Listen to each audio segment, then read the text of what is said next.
Hi guys, इस video में हम लोग बात करेंगे कि क्या आपको बीसीए और एमसीए इग्नू से करना चाहिए या नहीं, क्योंकि बहुत से बच्चे इस बारे में मुझसे पूछ रहे हैं कि करना सही रहेगा या नहीं रहेगा। देखिए, करना सही रहेगा या नहीं रहेगा ये आपकी सिचुएशन पर, आपकी कंडीशन पर डिपेंड करता है। इसलिए आप बेहतर तरीके से डिसाइड कर पाएंगे कि आपके लिए इग्नू से बीसीए एमसीए करना अच्छा है या नहीं है।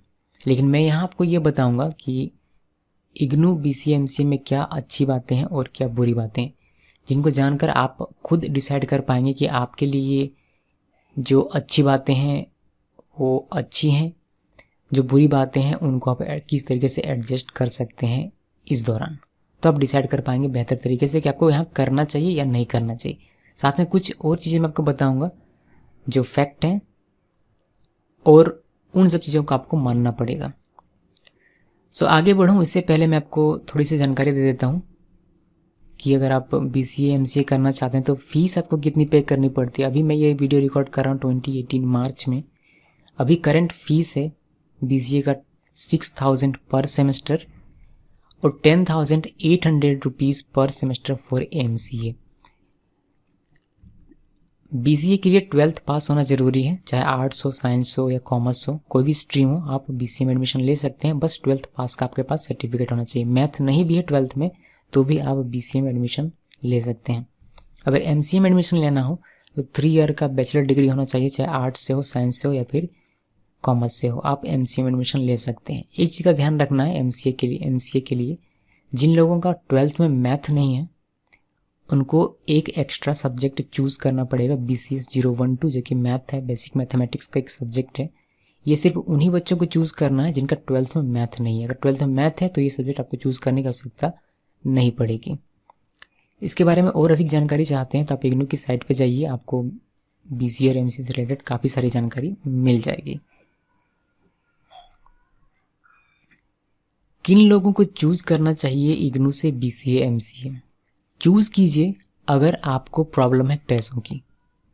अगर आपके पास बहुत सारे पैसे नहीं है या फिर आपको रेगुलर कॉलेज की फ़ीस बहुत ज़्यादा लगती है, उतना फीस आप पे नहीं करना चाहते हैं, आप लोन नहीं लेना चाहते हैं, आप उस कंडीशन में नहीं है कि आप इतनी सारी फीस रेगुलर कॉलेज का फ़ीस पे कर सकें, तो इग्नू आपके लिए एक ऑप्शन है जहां आप बीसीए एमसीए यानी कि आईटी सेक्टर में अपना करियर बना सकते हैं। अगर आपके पास टाइम नहीं है, आप जॉब करते हैं या फिर आफ्टर मैरिज बहुत सारी लड़कियां होती हैं जिनको पढ़ने का मौका नहीं मिलता, मतलब कॉलेज में जाकर, तो उस केस में भी आप इग्नू को चूज़ कर सकते हैं और ये एक अच्छा ऑप्शन माना जा सकता है। या फिर दोनों की ही प्रॉब्लम होती है, किसी को ना तो पैसा होता है ना ही वक्त होता है, तो उस केस में भी इग्नू एक अच्छा ऑप्शन है और यहाँ आप आईटी में अपना करियर बना सकते हैं। अगर आपको इन दोनों में से किसी भी चीज़ की समस्या नहीं है, आपके पास पैसा भी है और वक्त भी, तो मैं आपसे रिक्वेस्ट करूँगा कि इग्नू को चूज़ मत कीजिए, किसी रेगुलर कॉलेज से कीजिए। क्योंकि इसमें कुछ बुरी चीज़ें हैं जो मैं आपको बता रहा हूँ।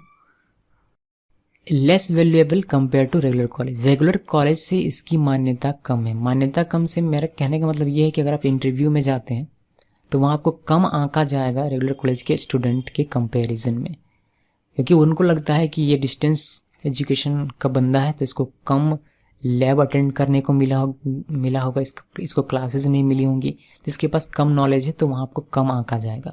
ये एक फैक्ट चीज़ है और इसको आपको एक्सेप्ट करके चलना पड़ेगा अगर आप इग्नू में एडमिशन लेते हैं तो। हालांकि 2 साल एक्सपीरियंस हासिल करने के बाद ये सारी चीज़ें मायने नहीं रखती है कि आप किस कॉलेज में पढ़ते हैं और क्या आपके पास डिग्री है। ये आईटी सेक्टर की एक खासियत है। दूसरा जो बुरा चीज़ है इग्नू में वो है ओल्ड सिलेबस काफ़ी पुराना है, काफ़ी पुराना नहीं कह सकता लेकिन पुराना है। ये अप टू डेट करने में काफ़ी वक्त लगता है इनको, तो एक पुराना सिलेबस आपको पढ़ने को मिलेगा। कोई भी गाइडेंस करने वाला, आपको गाइड करने वाला नहीं है, कोई भी गाइडेंस आपको मिलने वाला नहीं है। कोई ना तो टीचर आपको गाइड करेगा, ना तो कोई काउंसलर आपको गाइड करेगा, ना ही कोई इग्नू का स्टाफ आपको गाइड करेगा। आपको सारी चीज़ें खुद पढ़नी पड़ेंगी, सारा प्रैक्टिकल खुद करना पड़ेगा। गूगल आपके पास है, आप उसका इस्तेमाल कर सकते हैं। हमारा चैनल है, हमारे चैनल से आप प्रोग्रामिंग लैंग्वेजेस सीख सकते हैं। बस इतना ही कर सकते हैं, किसी से कोई उम्मीद नहीं रखना है, किसी टीचर से। कुछ टीचर होते हैं जो हेल्प करते हैं, ये भी मानना पड़ेगा, लेकिन कुछ होते हैं, वो आपके लक पर डिपेंड करता है कि आपको कैसा टीचर मिलता है। A lot of assignments, exam से ठीक 1 महीना पहले 2 महीना पहले आपको बहुत सारा असाइनमेंट बनाना पड़ेगा। हालांकि ये हर कॉलेज में होता है, बट ये एक अच्छी चीज़ नहीं लगती है मुझे किसी भी कॉलेज के लिए, उन बच्चों के लिए जो पढ़ते हैं एक्चुअली में। मैनेजमेंट स्टाफ जो इनका है इग्नू का, बहुत ही गैर जिम्मेदार है। आपको कभी भी कोई भी रिस्पॉन्स नहीं मिलेगा अगर आपको कुछ प्रॉब्लम हो जाती है फीस से रिगार्डिंग, यानी कि आपने ऑनलाइन पेमेंट किया ऑनलाइन पेमेंट किया एग्ज़ाम फॉर्म के लिए, या फिर आप फीस पे करते हैं अपने नेक्स्ट सेमेस्टर की, आपको कोई भी प्रॉब्लम हो जाती है तो आपको इग्नू स्टाफ से कोई भी रिस्पॉन्स नहीं मिलेगा कॉल के थ्रू ना ईमेल के थ्रू। आपको डायरेक्ट जाकर विजिट करना पड़ेगा रीजनल सेंटर में, चाहे वो जितनी भी दूर हो, जाकर विजिट करना पड़ेगा, वहाँ फेस टू फेस बात करना पड़ेगा, और अगर उनके पास जानकारी होगी तो ही वो आपको देंगे, अदरवाइज़ वो आपको दिल्ली में रिडायरेक्ट कर देंगे। सो ये एक बुरी चीज़ है और ये एक बहुत बड़ी जो है कमी है इस यूनिवर्सिटी की। हालांकि यूनिवर्सिटी इतनी बड़ी है कि इसको मैनेज करने में थोड़ी सी प्रॉब्लम तो होगी ही मैनेजमेंट को, लेकिन ये एक बहुत बड़ी कमी है इस यूनिवर्सिटी में। लेट रिज़ल्ट का मतलब ये मत समझिए कि 1 महीना लेट या फिर 2 महीना लेट। यहाँ लेट का मतलब होता है कि फर्स्ट सेमेस्टर का रिज़ल्ट आपको सेकंड सेमेस्टर के एग्ज़ाम से ठीक 10 दिन पहले तक मिल सकता है, इतना लेट होता है। पूरे 4 से 5 महीना लग जाता है इसका रिज़ल्ट आने में कभी कभी। ओके, सो ये एक फैक्ट बात है और आपको इसको एक्सेप्ट करके चलना पड़ेगा कि रिज़ल्ट यहाँ लेट से आता है, तो संयम बनाकर और धैर्य बनाकर आपको इंतज़ार करना पड़ेगा रिज़ल्ट का। रिज़ल्ट होता ऐसे है कि आपने एग्ज़ाम दिया, एग्ज़ाम से वैसे तो 45 डेज़ के अंदर रिज़ल्ट आने की इनकी कमिटमेंट है, बट आता नहीं है। अगर आ भी गया तो एक सब्जेक्ट का आएगा, फिर 2 महीने के बाद दूसरे सब्जेक्ट का, फिर 3 महीने के बाद तीसरे सब्जेक्ट का, इस तरीके से एक एक करके इंस्टॉलमेंट में टपक टपक के आता है इसका रिज़ल्ट। तो आपको बहुत सारा वेट करना पड़ेगा लंबा समय।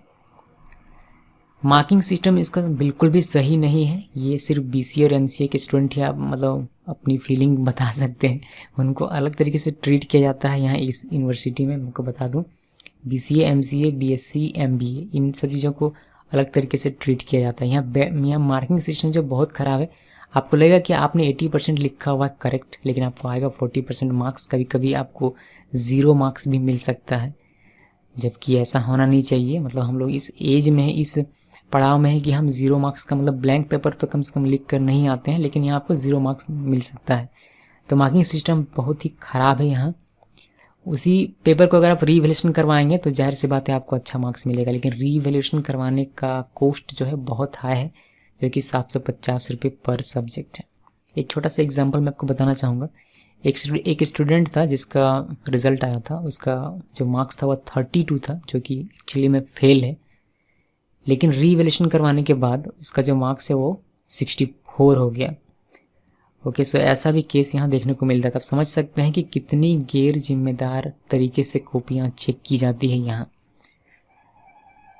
हमेशा ऐसा नहीं होता है, लेकिन मैक्सिमम टाइम देखने को ऐसा आपको मिल जाएगा, इसीलिए आपको संयम बनाकर और मे भी आपको एक पेपर को बार बार रीअपीयर भी करना पड़े, तो ये चीज़ का आपको ध्यान रखना पड़ेगा और ये कॉट कर लीजिए कि रीअपीयर करना पड़े। अच्छी चीज़ें भी हैं, ऐसी बात नहीं कि बुरी चीज़ें ही हैं। अच्छी चीज़ें ये हैं कि ये जितने भी डिस्टेंस यूनिवर्सिटीज़ हैं उनमें से सबसे बेस्ट है। बेस्ट से मेरा मतलब है कि सबसे ज़्यादा पॉपुलर है, सबसे ज़्यादा वैल्यूएबल है। डिस्टेंस यूनिवर्सिटीज़ की मैं बात कर रहा हूँ।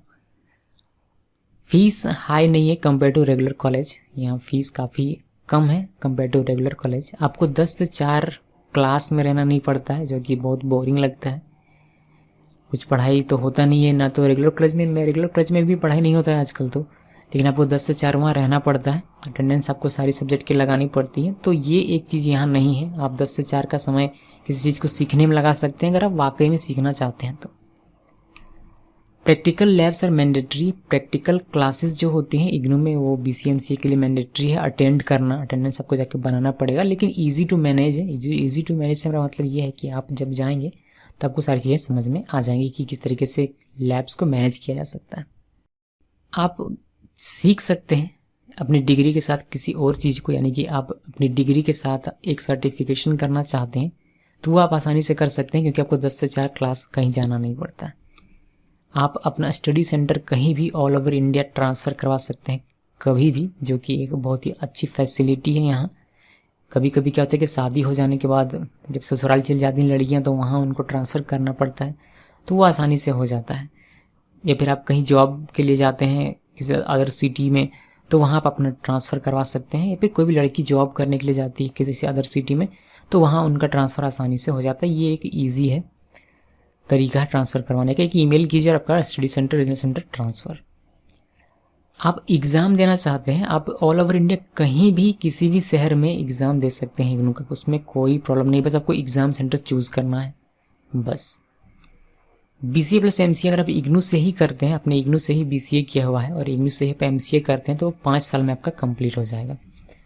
डुअल डिग्री आप कर सकते हैं, यानी कि कुछ बच्चे क्या करते हैं कि रेगुलर कॉलेज से BA करते हैं और इग्नू से BCA करते हैं, या फिर रेगुलर कॉलेज से BSc करते हैं और इग्नू से BCA करते हैं। इस तरीके से डुअल डिग्री कर सकते हैं। अब डुअल डिग्री वैलिड है या नहीं है, ये एक अलग कॉन्सेप्ट है, उसके बारे में डिस्कस नहीं करेंगे, वीडियो काफ़ी लंबा हो रहा है।